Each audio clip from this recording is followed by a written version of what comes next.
everyone. My name is Ayaka, TA and consultant here with the LSAT Unplugged. Thank you for joining me today. We are talking about researching your school and how you want to do that. Now, I'm sure people think, duh, no doubt we got to do this. It's obvious. And however, we get caught up in the LSAT studying, we get caught up in writing our personal statement, that by the time we get to actually inputting our names and grades and transcripts and letters of rec into our application, and they say, which schools are you going to apply to? We're like, oh yeah. And so I've heard it happen to more than a couple people. So I just want to make sure that everyone gets the chance to research your own school, find the right school for you, and kind of walk you through how you want to do that and what are the considerations. And those considerations can be very different from person to person. So I want to be aware of that.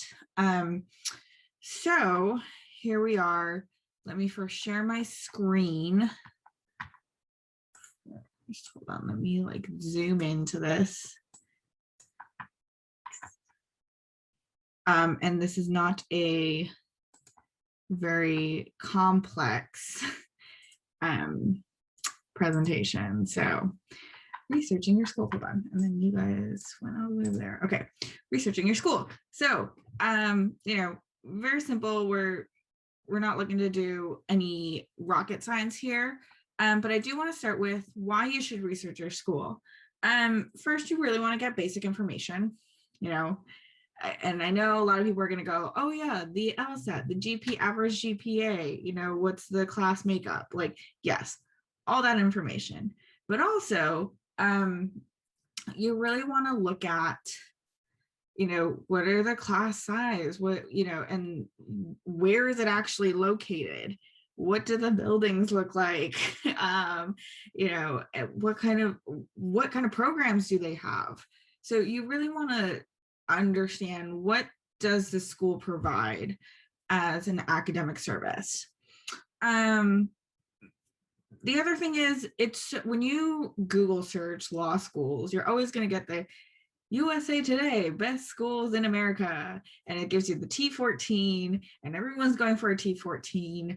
But what else is there? When you actually look into a T14 school, are there things that are missing that you think are important to your career? Are there things that are there at other schools that aren't there in the top schools, right?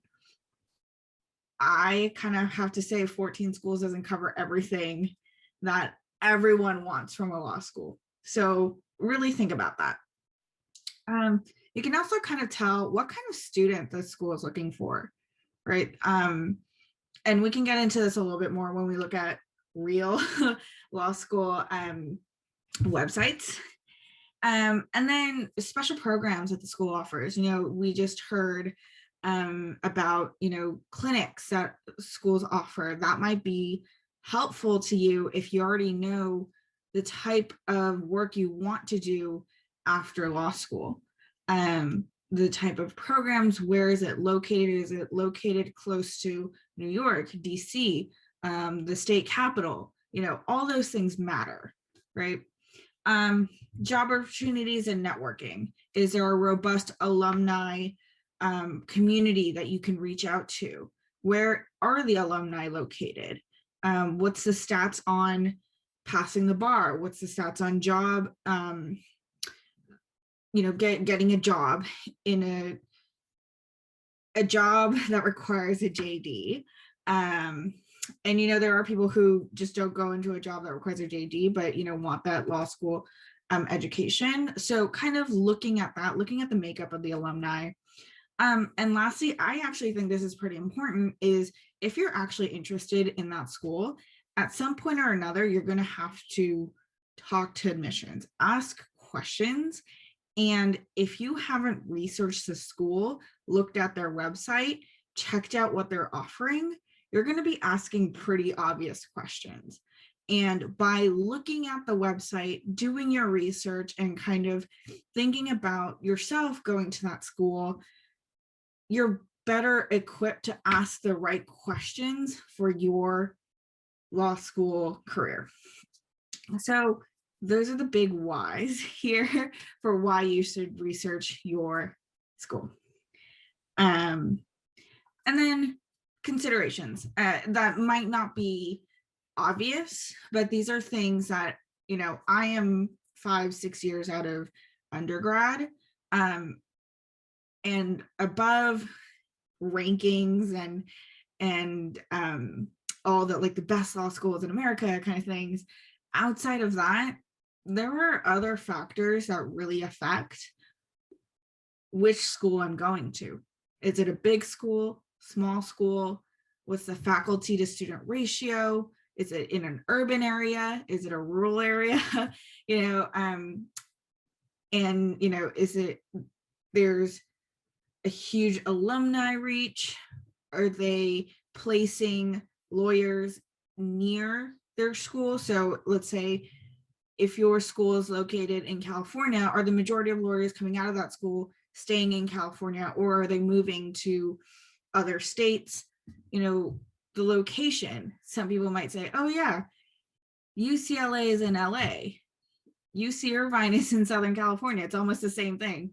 Not really, right? So what does location mean to you? Also, in LA, to drive 15 miles takes 2 hours. Do you really want, you know, like those are all considerations.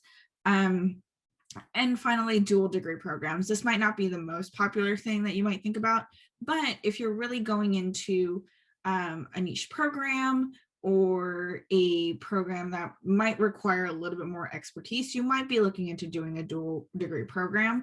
And not all schools provide this. Not all schools provide dual degrees for all subjects, right? There's different schools that have different strengths and weaknesses. So you really want to look into what the school offers. And in that, absolutely the schools will usually link to directors of the program or chairs of the program, and you can message those people directly. And I do highly encourage you to do that. Now, I think these considerations differ greatly by where you are in terms of your life. If you're coming straight out of undergrad, maybe, you know, going to North Carolina isn't a bad thing.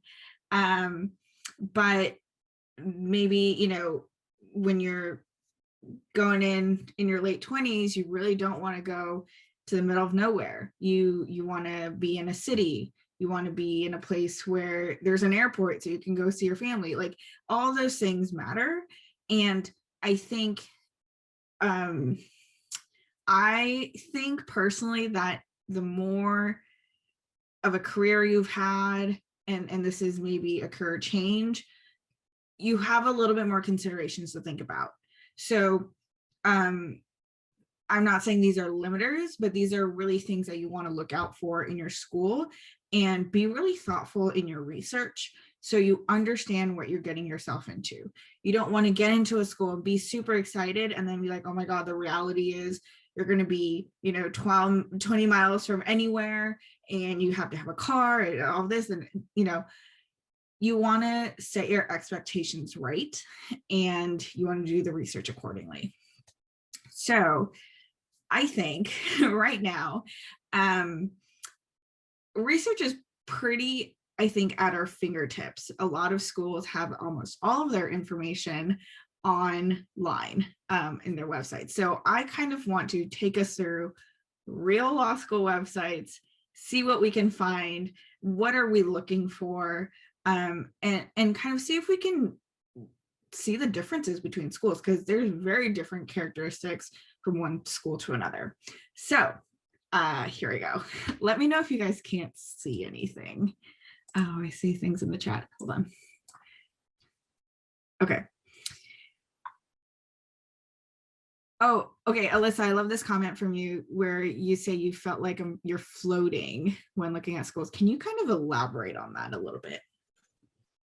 Sure. I mean, if you want to go back, actually, it was like on slide 2. Like you mentioned it, it seems very basic, but like what kind of student the school is looking for, special programs the school offers. To me, it's honestly, like I've mentioned this before, I'm first generation or would be first generation law student, and the rankings is the most obvious thing that it's sort of like thrown like at a Google search. And of course, we all know about like the ABA disclosures, but knowing what to look for, I don't know, to be honest, and before I found LSAT Unplugged. Sorry, I have a creature, a small dog behind me. But before I found LSAT Unplugged, I was basically like, oh, I'm just going to go to whatever school will take my application. And I was not in the mindset whatsoever of what school would I want to go to. So I don't know if anyone else has ever been in that mindset or like coming from, like domestic abuse. It's like, or having PTSD, like it's a very big switch to start to look for programs that would actually work for me. So having something like this does feel a lot more concrete, even as basic and simple as it seems. So it's great. Awesome.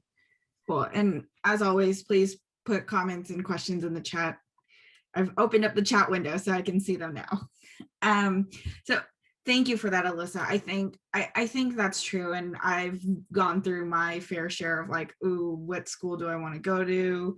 And it's always like the recommendation is always like Georgetown. Yeah. And I'm like, well, okay, that's great. But and the more research you do, the more you can picture yourself at that school. So really, I do encourage that research.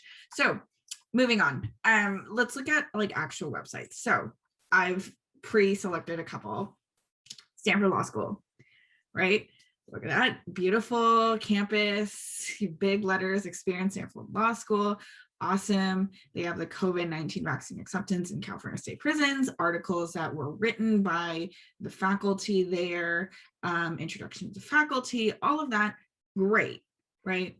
I personally, I like to go straight into I'm a future student, right? Admissions, this is what you're looking for. This is like the basic of basic informations that you really want to get here. So I will go here. And this is more for me as a checklist of, okay, these are the things that are pretty normal. There's nothing that jumps out at me that's like, I need to pay attention, right? So I just want to have a mental checklist of, okay, yeah, these things I know, these things are right, this feels all right. Things that might, jump out are like, if they say like we're going to ask for a statement about why Stanford or something like that, that might be something that I put a mental note on. But just going through all of this, message, you want to read the message from the dean, because this will kind of tell you what kind of school they are, but also what kind of student they're looking for. Right. So you really do. A lot of people don't read the message from the dean, and most schools have a whole thing. This is a pretty long message from the dean, but most people have it. And it will tell us the highlights of the school, what they think their strengths are, and also what kind of students they're looking for. So you really want to read this. And I think a school that really puts up an extensive and robust message from the dean is awesome in that it tells us what the head of admissions is actually looking for in a student. So you really want to look at that. Also, if you get a chance to talk to, let's say, the dean of Stanford Law, you don't want to go in without reading this. This is the roadmap that she's giving you to talk about Stanford Law. So you really want to read this. You really want to kind of and brush up on it right before you talk to her or talk to someone from the admissions committee. Let's see, going back a little bit, and this is kind of where you'll get the basic information. So like the JD program, what is it? blah, blah, legal doctrine, blah, blah. And this might give you like the tidbits, the facts, and the distinguishing factors about Stanford law and all of that. All good things. Clinics,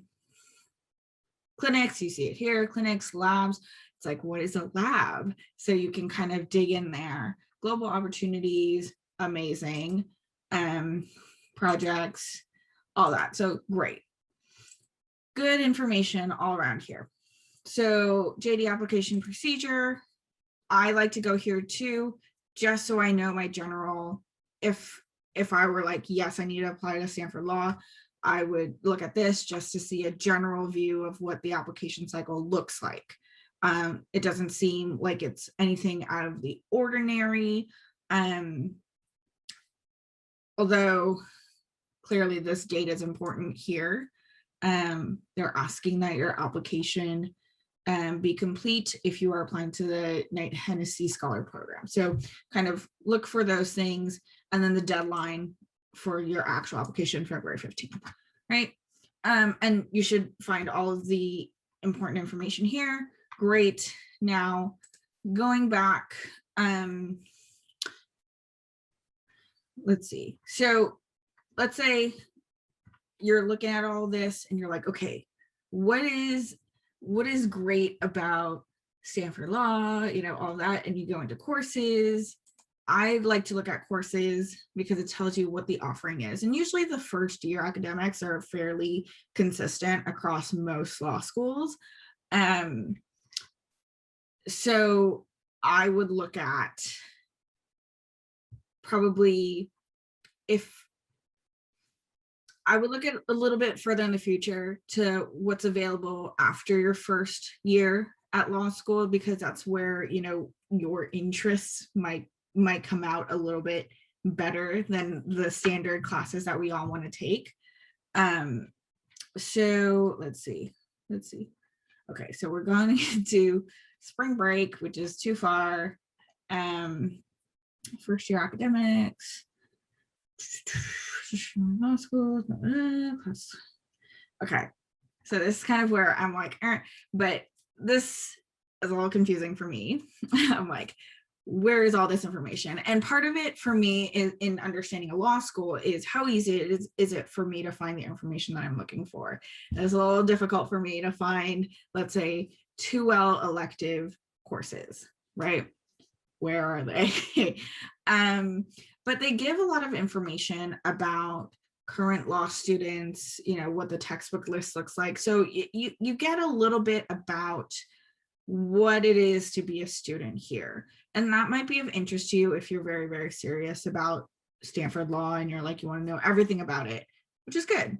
And I think, you can get a good idea of what the calendar year looks like, the exams, all of that, instructors, and you can always look into faculty. That's a good thing to do, is to look into faculty. And so you can find all of that here. Cool.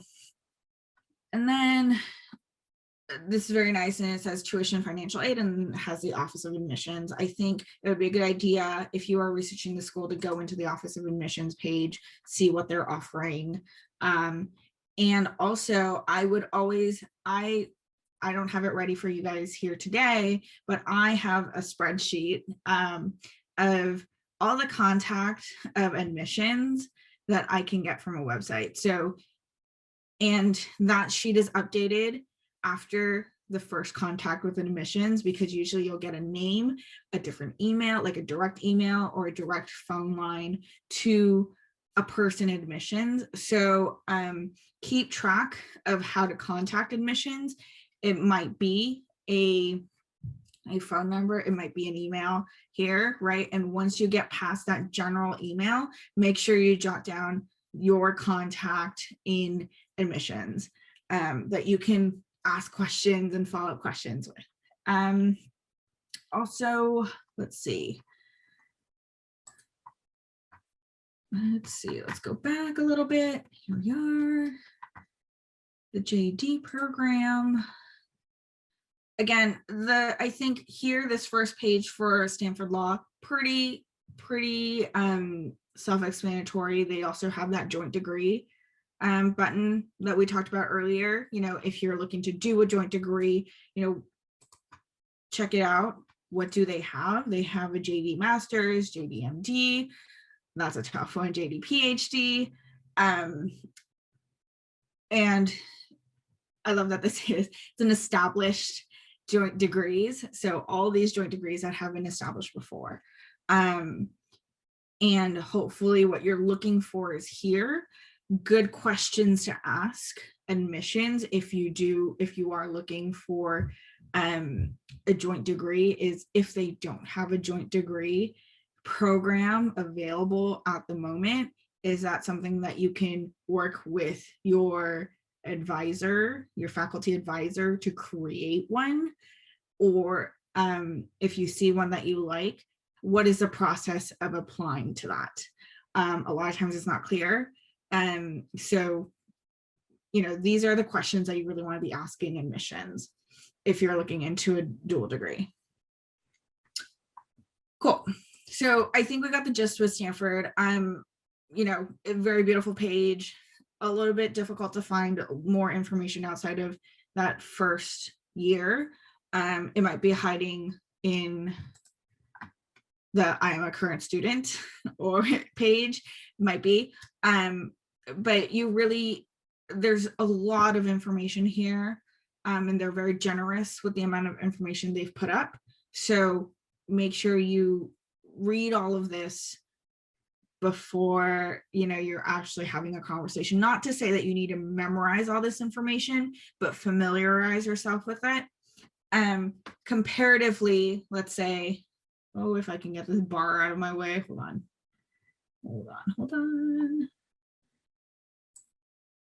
Let's get this up. Okay. Comparatively, something like UC Hastings, this is also my kind of page where it's all up here in a drop down. So this is, however you like to do it. I love that it's all in a drop down. So I'm not like, ooh, where do I need to click to get to where I need to find my information? The first page, always beautiful campus, the recent classes and all of that, news, virtual campus tour, beautiful, beautiful. Okay, so I would always, again, go to admissions, check out what they're saying there. I always say, I think you should read this, like blurb that they always put up, because a lot of times we're asking ourselves really basic questions and we're like, oh, it's right there. So read that, and kind of look at the whole page, see what you're looking for. I think we all know how to find the basic information about, your class size or where it's located, all of that, or GPA, LSAT. I think the more interesting stuff for me, class profile, that's interesting. And especially if you're thinking about writing a diversity statement, look at the class makeup. If you're writing a diversity statement, for example, and if you notice, not to say this is true for UC Hastings, but if you notice there's a huge Asian population, let's say, then you might want to take a different spin on your diversity statement for that school. So, UC Hastings, I love this because UC Hastings put all the stats up really easy, really quick. Great stuff. And then, this is kind of where you really want to pay attention. Careers and employment. Is this something that, do you really want to go into clerkship? Well, 7% of their class has gone to clerkship. So it's happened for people in their class, but it's not the overwhelming majority. I don't think any school has an overwhelming majority of people going into clerkships, but 7%, that might be a location thing. It might be just the graduating class, you never know, but these are things that you really want to pay attention to. With the majority going to law firms, does that sound good for you in your career? We don't get a lot of what's included in those law firms. So that's something that you might want to put an asterisk in and ask admissions. Can you give me a breakdown of people? Let's say for myself, I'm interested in cybersecurity. Do you have a breakdown of people who go into law firms who have a specialty in cybersecurity? And you can always ask those questions. Admissions usually has an answer for you. Yep. So all this, I don't really think the information about the undergraduate institutions is really important, but I digress. And they give you employers. This is very nice. They give you the employers for the class of 2019. So that's actually more information than I've seen with other schools. So this might be something that you actually look into, and it might be a really good thing for you to refer to and say, and reach out to alumni if you want to know more about a certain opportunity or certain job opportunity after your 3 years.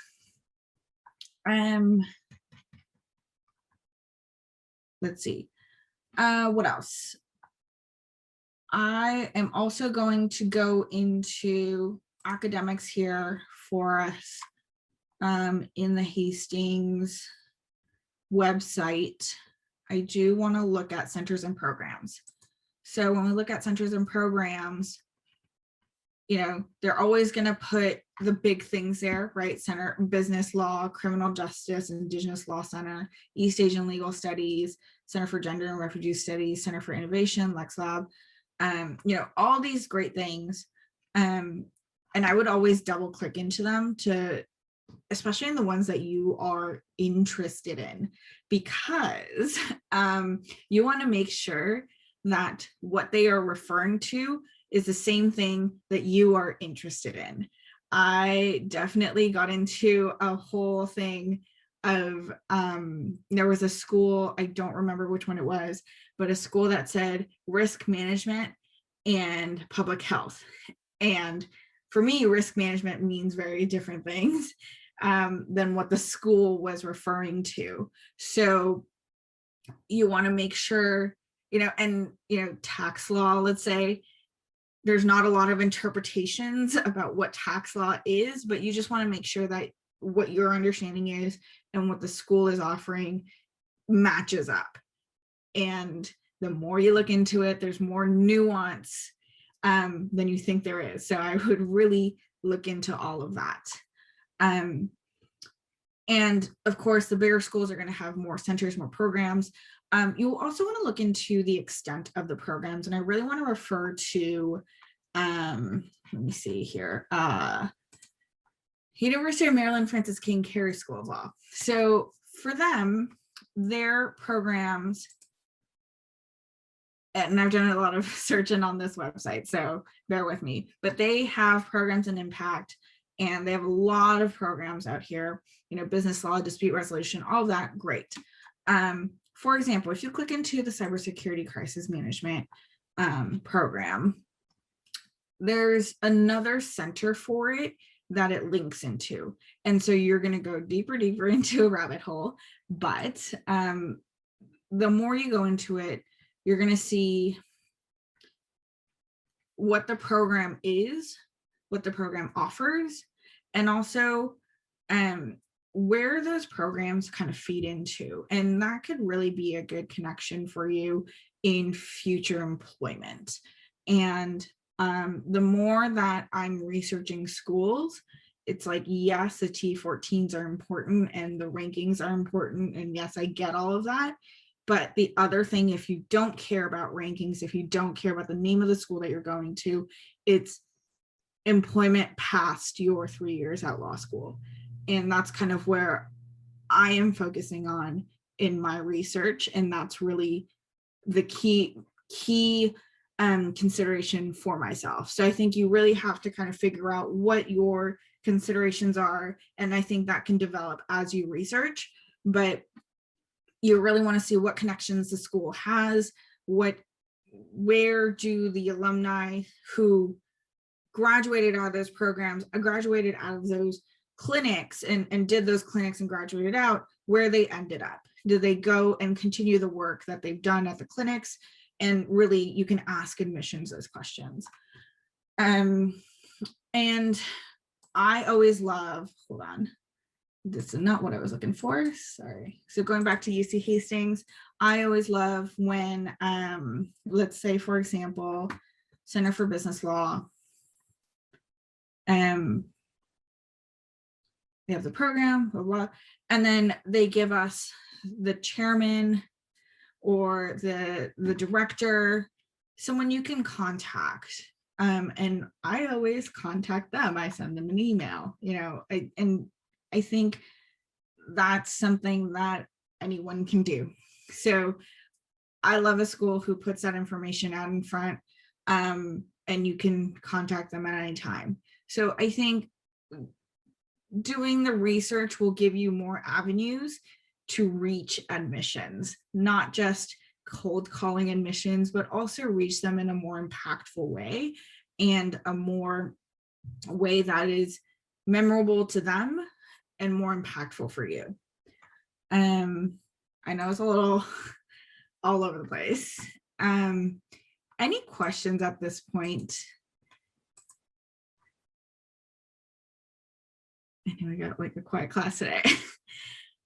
I was just going to say it really is helpful. It's actually, I don't know if it's bizarre or if anybody else feels like this, but I've personally heard a lot of people applying through to law school say at different points in the process that it feels lonely, or like there's always a moment where it feels like a needle in a haystack, maybe for people, like, and I know for me it does. And so to actually see you go through it is oddly and like charmingly feels like the support that I sort of needed to just see how somebody else navigates the website and what email you choose to look at and how you are sort of determining what the post 3 years would look like, aside from ABA disclosures. So thank you. Yeah, absolutely. And I think it can really be overwhelming. So I like to say, and Solomon, I see your comment, I will send that to you, the Excel spreadsheet, right, that I have of the contacts and all that. I will send that to you. In researching, you can so easily fill an hour, 2 hours, go down a rabbit hole. And then you come up and you're like, I don't even know what happened in that hour. So I like to say, use the Pomodoro method, which is 25 minutes of focus, 5-minute break, because you want to focus those 25 minutes on getting the information that you really want to get. I understand that reading an article is super interesting, and you might go into their citations, you find another article and another article, and it's just ongoing. And however, you're studying for the LSAT, you're preparing your application, you're writing your personal statement, and it can take a lot of time. So I want to make sure you're using your time in a effective manner. And so doing that 25 minutes on, 5-minute break, 25 minutes on, 5-minute break, breaks that time up so that you can say, okay, I'm going to look at UC Hastings for 25 minutes, get all the information that I can get. My goal is to get a contact for admissions and find a contact that I can reach out to for tax law, let's say, right? And then you do that, take a couple notes, and then your 25 minutes are up. Let's move on to Stanford, and then do the same thing. And so you're keeping the task focus without going into a rabbit hole. So that's my recommendation when you're going about your research. But I think it's really, really important. I remember a year ago when I started off, I'm like, oh yeah, like I'm looking at all these T14 schools because that's the only one that's come up in recommendations. And it's like, there's a ton of schools out there. There's a ton of schools that are right for you, and there's a ton of schools that aren't right for you. And the game is, can you find enough information to make that distinction of a school that's right for you and a school that isn't? And do you really want to be wasting your time for a school that isn't?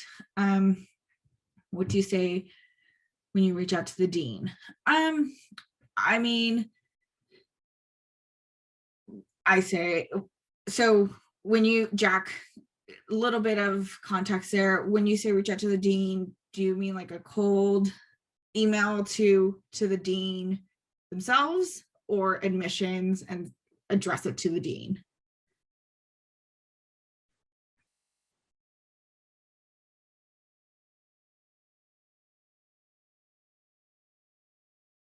Okay.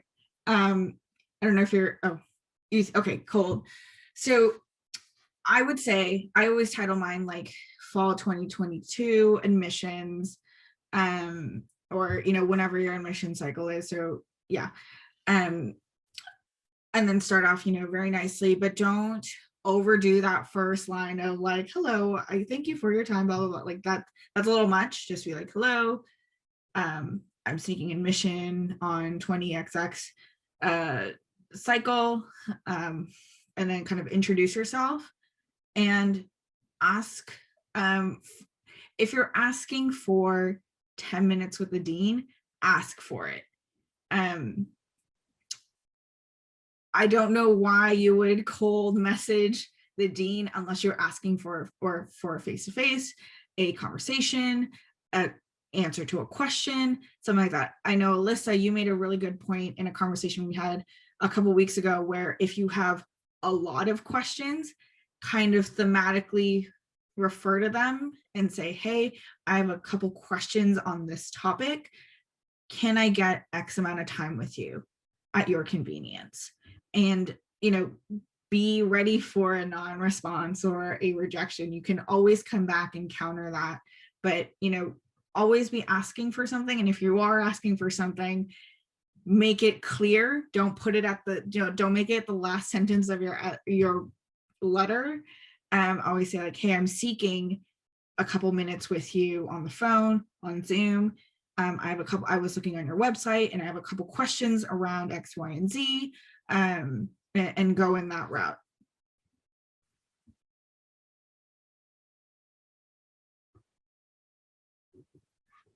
Okay, so you're trying to figure out, yeah. And I think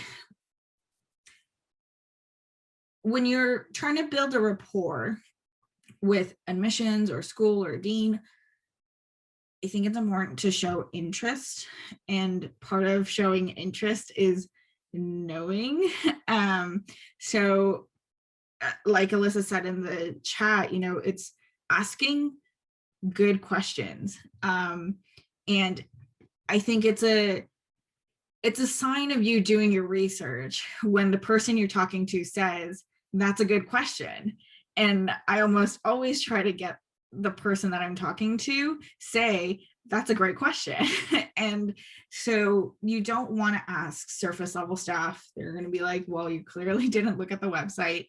But I think asking thoughtful questions about, the classes that they offer, let's say, and how that relates to a clinic or how that relates to a program, people graduating out of that program, what kind of jobs they're in, or even sharing that, let's say, I want to go into government, right? And I am looking for this very specific program. And can you tell me about the people who graduated out of that program? Are they working in government or have they gone to law firms? What are the career opportunities there? And how big is the program? What interest do you have? Like initial interest do you guys get in the application process for that program? How popular is it? There's a bunch of questions you can ask.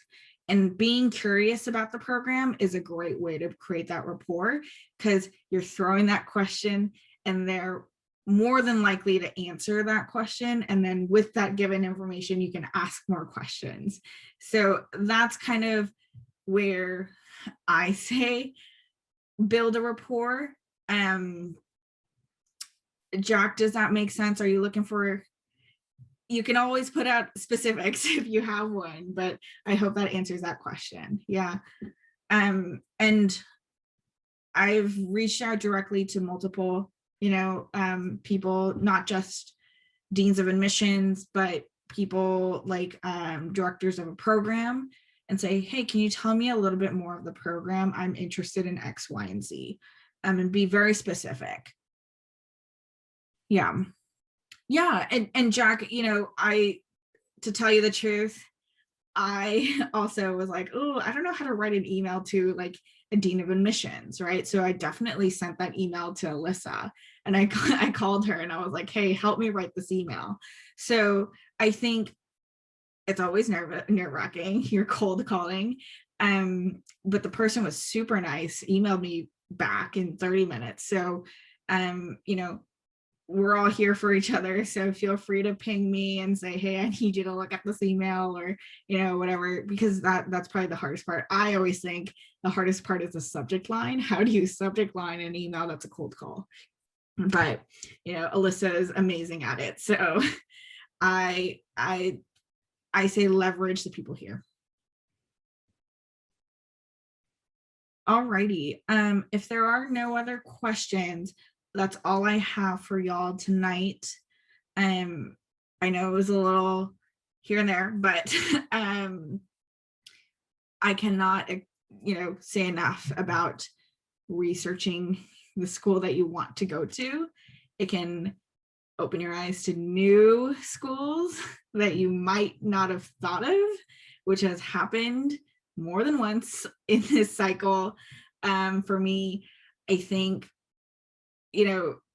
knowing the school gives you a better roadmap to your law career. So I hope this was helpful. Thank you for joining me today. I will see you all next week.